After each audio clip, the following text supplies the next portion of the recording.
দেখো আজকে কি রান্না হয়েছে। আজকে দিদুন রান্না করেছে মুরগির মাংস। দেখতেই পাচ্ছ কি দারুণ দেখতে লাগছে মুরগির মাংসটা।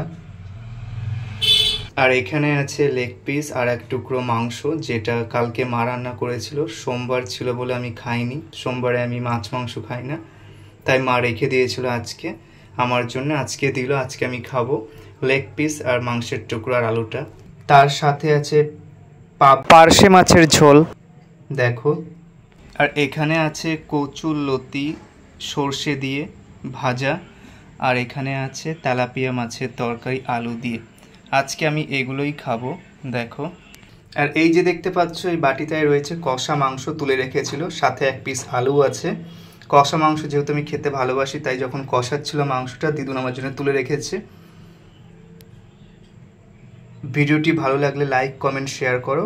দেখা হচ্ছে পরের আরেকটি খাবার ভিডিওতে। Bye bye, tata.